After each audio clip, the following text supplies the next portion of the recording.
Here are 5 ways your sciatica is wrecking your mental health and some tips on how to change that. I'm Rob and I'm a doctor of chiropractic here in the UK.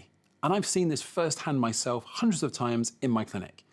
It's not just the pain in your back or your leg, it's the knock-on effect that has on your head. And that part can feel just as heavy as anything else. And if any of this sounds familiar, just remember you're not weak and you're not broken, you are just human, and here are some tips to help you through. Part 1 is sleep deprivation.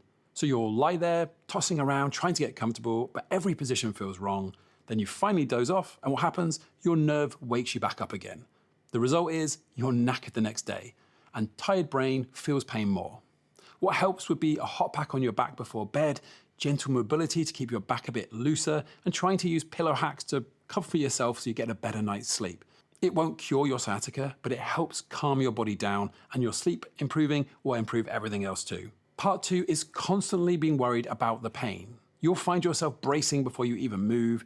You're worried that your next sneeze, your next step or bend will set things off again, and that is exhausting. What will help is short, gentle movements you can trust, like a walk to the kettle, a bit of leaning back, extension work, standing up from your chair every hour. Confidence comes back one small win at a time. Part 3 is the one that everyone can probably relate to, and that's low mood. When you can't do the things you normally could do, whether that's cooking, cleaning, sport, or just sitting down with family, it's easy to feel useless. And that's not weakness, that is pain stealing your joy. What helps is pacing yourself. Don't aim for perfection, aim for progress. Even one small job ticked off your list is a win, and that can turn your day around. Part 4, and this is one that I was definitely guilty of, and that's pulling away from people. You'll start saying no to plans, you'll skip meals out with your friends or family, you just want to avoid sitting too long. And then you feel guilty or you feel left out because it's a vicious loop. What helps is always honesty. Tell your family, tell your mates, it's the nerve pain. You're not just being antisocial. Most people are far more understanding once you say it out loud, but if they're not, were they really friends to begin with?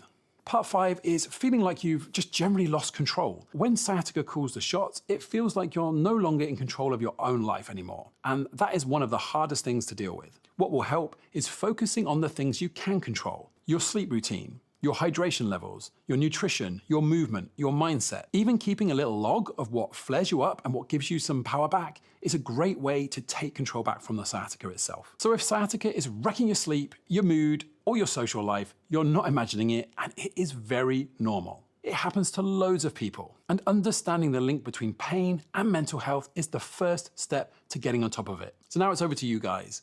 If you want to take part, obviously this one's a little bit more tricky. It's about mental health, so please don't feel obliged. But if you'd like to, drop it in the comments which one or all of these have you suffered with yourself. And if you see someone being vulnerable in the comments, drop them a like, a message of support. You might just make their day. Like the video, save it for the bad days, and then follow along because I am doing Sciatica September videos every day for the rest of this month. But that's it for today's video. Join me in tomorrow's, and remember, I've got your back.